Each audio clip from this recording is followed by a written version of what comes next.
Hello बच्चों, क्या हाल चाल। तो आज हम बात करने वाले एक बहुत important chapter molecular basis of inheritance के बारे में। एक बहुत important chapter entrance point of view से बहुत ज्यादा क्वेश्चंस पूछे जाते हैं। पिछले वीडियो में हमने बेसिक बातें करी थी कि डीएनए से कैसे हम क्रोमेटीन बनाते हैं, क्रोमेटीन से कैसे हम क्रोमोसोम बनाते हैं, क्या क्या चीजें इन्वॉल्व होती हैं। ये सारी बातें हमने पिछले वीडियो में करी है, जो कि बेसिक वीडियो के नाम पे मैंने डाल रखा है। आज हम बात करेंगे कि आखिर न्यूक्लिक एसिड क्या होता है, आखिर न्यूक्लियोटाइड क्या होता है, आखिर न्यूक्लियोसाइड क्या होता है। ये सारी बातें हम करेंगे आज। देखो बच्चों, न्यूक्लिक एसिड सबसे पहले फ्रेडरिक मिशनर ने डिस्कवर किया था फर्स्ट सेल में। किसमें डिस्कवर किया था? फर्स्ट सेल में डिस्कवर किया था। उन्हें लगा ऐसा कि न्यूक्लियस के अंदर कुछ एसिडिक सब्सटेंस भी प्रेजेंट होता है। उन्हें क्या लगा कि न्यूक्लियस के अंदर कुछ एसिडिक सब्सटेंस भी प्रेजेंट होता है। और उसको फाइनली जब उन्होंने माइक्रोस्कोप में देखा तो वहां से बताया उन्होंने कि भैया एक एसिडिक सब्सटेंस है जिसको हम कहते हैं न्यूक्लिक एसिड। और किससे डिस्कवर किया? सबसे पहले फर्स्ट सेल से डिस्कवर करा। पहले माना जाता था बच्चों, पहले माना जाता था कि हमारा जेनेटिक मटेरियल कौन होता है? प्रोटीन, आरएनए वगैरह। लेकिन बाद में एक्सपेरिमेंटल प्रूफ्स आए बहुत सारे और ये बोला गया कि नहीं भैया, ना तो आरएनए ना तो डीएनए, हमारा जेनेटिक मटेरियल कौन है? डीएनए है। और न्यूक्लिक एसिड के बच्चों दो टाइप होते हैं, एक होता है डीएनए और दूसरा होता है आरएनए। डीएनए को बोलते हैं डीऑक्सी राइबोज न्यूक्लिक एसिड और आरएनए को बोलते हैं राइबोज न्यूक्लिक एसिड। आ रही बात समझ में? तो डीएनए का फुल फॉर्म क्या है? Deoxy ribose nucleic acid. Ribose, deoxy ribose मतलब राइबोज एक शुगर है। राइबोज क्या है? एक शुगर है। उस शुगर के अंदर से जब मैं क्या हटा दूंगा? ऑक्सीजन हटा दूंगा तो उसको हम कहेंगे क्या? Deoxy ribose. इसका मतलब कि डीएनए के स्ट्रक्चर में शुगर तो होता है। डीएनए के स्ट्रक्चर में शुगर तो होता है। आ रही बात समझ में? मैं तुम्हें अगर अच्छे से लिख के समझाऊं इसको,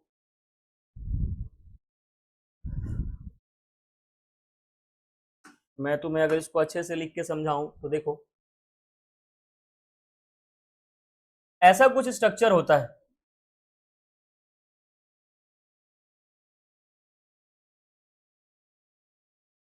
ऐसा होता है H O H, H O H, H O H, C H two O H. ये कौन सा शुगर है? राइबोज शुगर है। कौन सा शुगर है? Ribose sugar. इसके कार्बन नंबर 2 से नंबरिंग करेंगे कार्बन का हम, तो देखो कैसे होगा। ये कार्बन नंबर 1, ये 2, ये 3, ये 4 और ये 5। बच्चों, 5 कार्बन के साइक्लिक शुगर को हम कहते हैं राइबोज शुगर। क्या कहते हैं? Ribose sugar. और इस राइबोज शुगर के दूसरे नंबर कार्बन से हम ऑक्सीजन हटा देंगे तो यही बन जाएगा डीऑक्सी राइबोज शुगर। क्या बन जाएगा? डीऑक्सी राइबोज शुगर बन जाएगा। देखो,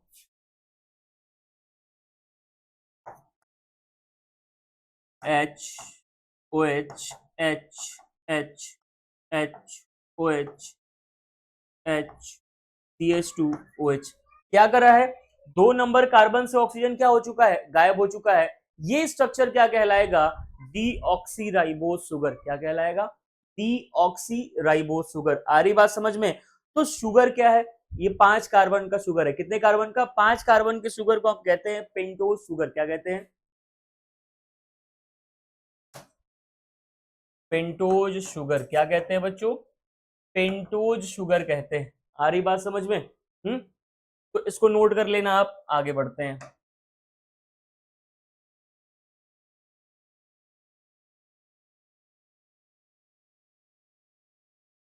देखो, और बेसिक बात मैं तुम्हें कुछ समझाता हूं। डीएनए जो होता है ना, ये बना होता है कौन?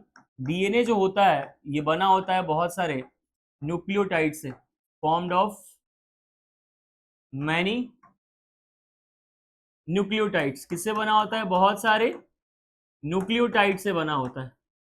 अब ये जो न्यूक्लियोटाइड होते हैं ना, इनमें 3 चीजें होती हैं। एक तो होता है शुगर, एक होता है नाइट्रोजनस बेस,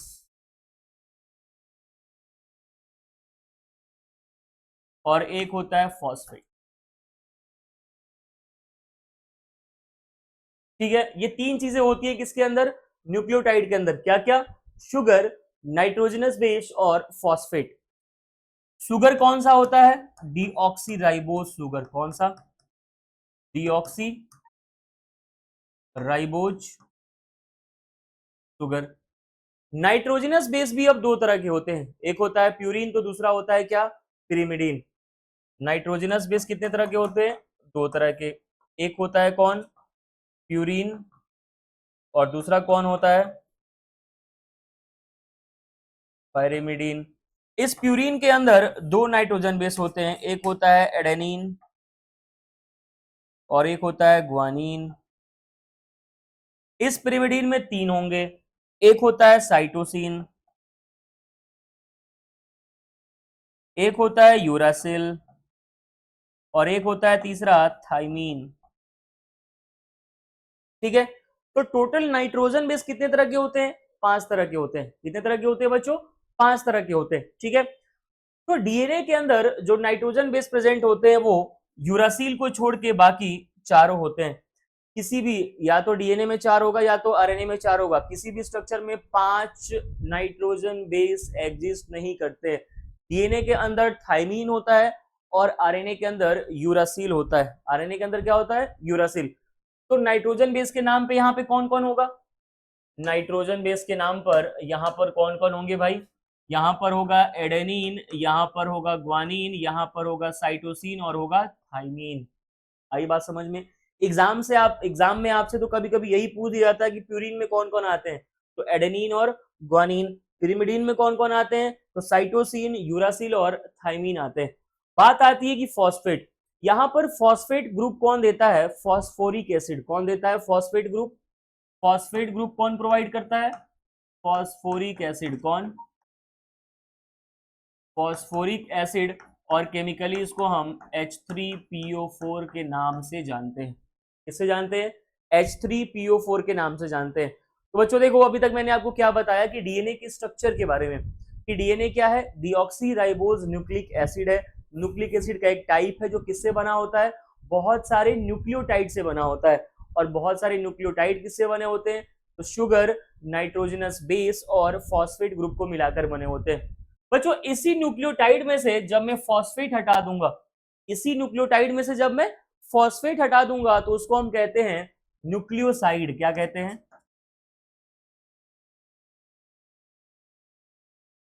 न्यूक्लियोसाइड। न्यूक्लियोसाइड क्या कहलाता है? न्यूक्लियोसाइड क्या कहलाता है? जब हम इस न्यूक्लियोटाइड के स्ट्रक्चर में से क्या रिमूव कर देंगे? फॉस्फेट रिमूव कर देंगे तो कहलाता है क्या? न्यूक्लियोसाइड। क्या कहलाता है? न्यूक्लियोसाइड। तो न्यूक्लियोसाइड से कौन बनते हैं? न्यूक्लियोटाइड। न्यूक्लियोसाइड से कौन बनता है भाई? न्यूक्लियोटाइड बनता है। आ रही बात समझ में? तो न्यूक्लियोसाइड के स्ट्रक्चर में जब मैं फॉस्फेट ऐड कर दूंगा तो क्या बनेगा? न्यूक्लियोटाइड। इसका मतलब कि न्यूक्लियोसाइड में कौन कौन होते हैं? शुगर, और इसके साथ में कौन होता है? Nitrogenous base.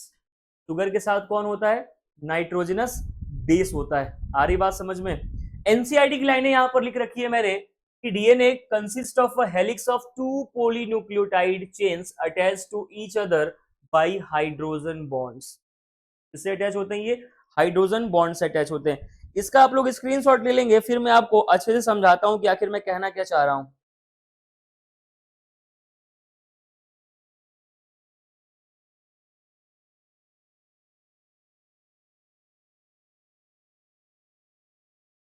ले लिया होगा अभी तक स्क्रीनशॉट? चलो मैं आपको बेसिकली कहना क्या चाह रहा हूं ये दिखाता हूं।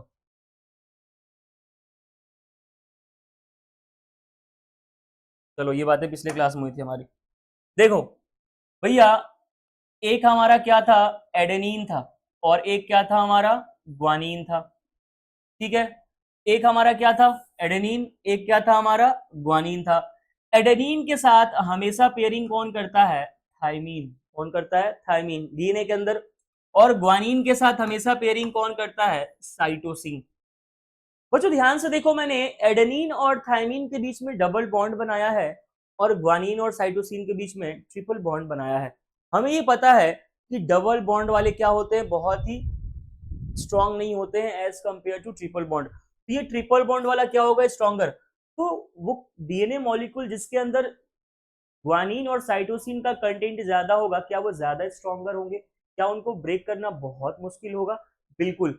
तो क्या मैं यहाँ पे एक लाइन आपको नोट करा दूं कि DNA which contain more amount of GC pair are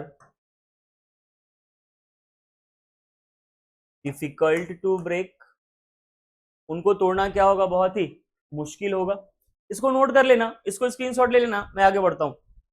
मैं तुम्हें क्या बता रहा हूं, एनसीईआरटी कहती है कि जो हमारा डीएनए होता है वो 2 पॉलीन्यूक्लियोटाइड चेन से बना होता है। कितने पॉलीन्यूक्लियोटाइड चेन से? 2 पॉलीन्यूक्लियोटाइड चेन से बना होता है। आ रही बात समझ में? देखो ये यहां पर एक शुगर, यहां पर क्या बना रहा हूं मैं, एक डीऑक्सीराइबोज शुगर बना रहा हूं, H OH H H H OH H CH2 OH। ये कौन है? डीऑक्सीराइबोज। इससे आकर के अटैच कौन होता है? Nitrogenous base.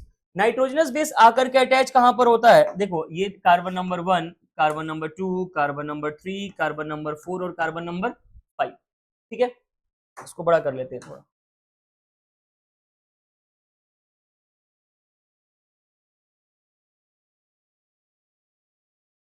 थोड़ा सा बड़ा कर लिया मैंने इसको, चलो।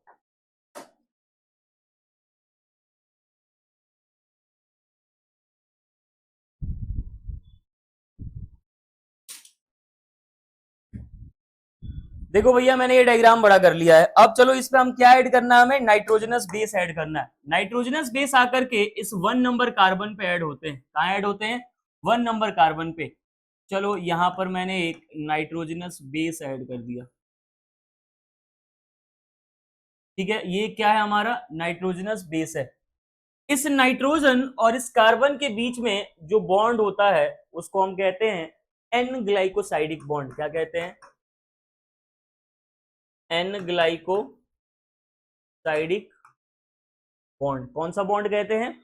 एन ग्लाइकोसाइडिक बॉन्ड कहते हैं। ठीक है, तो यहां पर नाइट्रोजनस बेस जुड़ गया। अब इस पूरे स्ट्रक्चर को मैं कहूंगा न्यूक्लियोसाइड। क्या कहूंगा? न्यूक्लियोसाइड कहूंगा। न्यूक्लियोटाइड कब कहूंगा? जब यहां पर आकर के कौन ऐड होगा? फॉस्फेट ऐड होगा।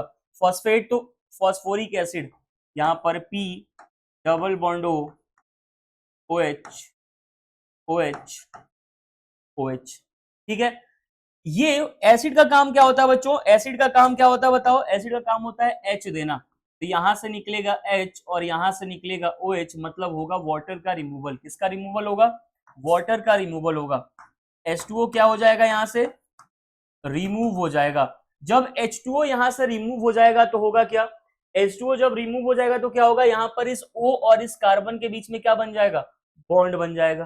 क्या बन जाएगा? बॉन्ड। इसको मैं छोटा कर लेता हूं, छोटा करके आपको दिखाता हूं कि जो फाइनल स्ट्रक्चर बनेगा वो कैसा बनेगा। ये देखो यहाँ पे ये स्ट्रक्चर हमारा ऐसा था। अब इसमें से हमें क्या करना है? इसमें से हमें क्या करना है भाई? इसमें से हमें करना ये है, यहां से क्या रिमूव कर देना है मुझे? यहां से मुझे क्या रिमूव कर देना है? ये रिमूव कर देना है। तो जब ये रिमूव हो जाएगा तो यहाँ पर क्या है? बॉन्ड नहीं बनेगा। इस O और इस कार्बन के बीच में बॉन्ड नहीं बनेगा। तो ये अब हमारा स्ट्रक्चर क्या कहलाएगा? न्यूक्लियोटाइड। क्या कहलाएगा? न्यूक्लियोटाइड कहलाएगा। तो आ रही बात समझ में? ये न्यूक्लियोसाइड और न्यूक्लियोटाइड का कॉन्सेप्ट क्या है। तो ऐसे हमारे क्या है? स्ट्रक्चर लगे हुए हैं। ये बॉन्ड जो है कहलाता है फॉस्फोएस्टर बॉन्ड। कौन सा बॉन्ड? Phosphoester bond. बच्चों जब कभी भी एसिड और अल्कोहल के बीच में बॉन्ड बनता है उसको हम एस्टर बॉन्ड कहते हैं। किसके किसके बीच में? एसिड और अल्कोहल के बीच में जो बॉन्ड बनता है उसको कौन सा बॉन्ड कहते हैं? हम एस्टर बॉन्ड के नाम से जानते हैं। किस बॉन्ड के नाम से जानते हैं? एस्टर बॉन्ड के नाम से जानते हैं। तो ये स्ट्रक्चरली मैंने आपको बताया है कि कैसे एक शुगर के ऊपर आकर के नाइट्रोजन बेस अटैच होता है, कहां पर अटैच होता है, उसके बाद से फॉस्फेट कहां पर अटैच होता है। आई बात समझ में? ये सारी बातें आपको मैंने दिखाई है। अब देखो ऐसे अब एक दूसरे से बहुत सारे क्या अटैच होते जाएंगे? न्यूक्लियोटाइड अटैच होते जाएंगे। इससे बनेगा एक पॉलीन्यूक्लियोटाइड का चेन। क्या बनेगा? पॉलीन्यूक्लियोटाइड का चेन। ऐसे यहाँ पर देखो OH ग्रुप है ना, यहाँ पर आकर के अटैच होते जाएंगे, तो ऐसे एक लंबा सा पॉलीन्यूक्लियोटाइड का क्या बनेगा, चेन बनेगा। और जब पॉलीन्यूक्लियोटाइड का एक लंबा सा चेन बनेगा तो फिर उसी को हम क्या कहेंगे, डीएनए। पर डीएनए में 2 पॉलीन्यूक्लियोटाइड चेन होते हैं, तो 2 पॉलीन्यूक्लियोटाइड चेन आपस में जुड़े रहते हैं किससे, हाइड्रोजन बॉन्ड से। एनसीईआरटी ने कहा था ना किससे जुड़े रहते हैं, हाइड्रोजन बॉन्ड से। चलो मैं दिखाता हूं आपको कैसे, इसको आप स्क्रीनशॉट ले लेना।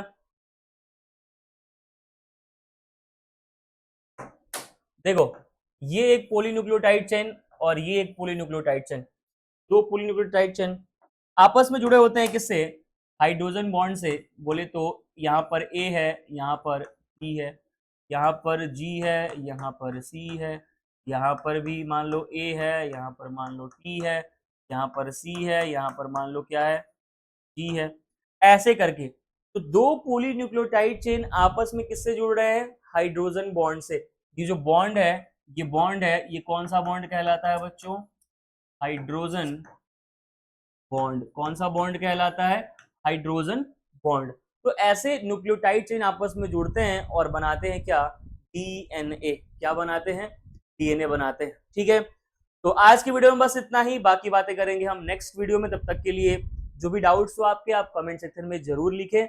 आ रही बात समझ में तो, और वीडियो अच्छा लगे तो चैनल को सब्सक्राइब करें, वीडियो को लाइक करें, अपने दोस्तों को शेयर करें, है ना। और ऐसी हर चैप्टर्स के आपको वीडियोस मिलती रहेंगी पार्ट वाइज करके। तो मिलते हैं अगली वीडियो में, तब तक के लिए टाटा बाय बाय।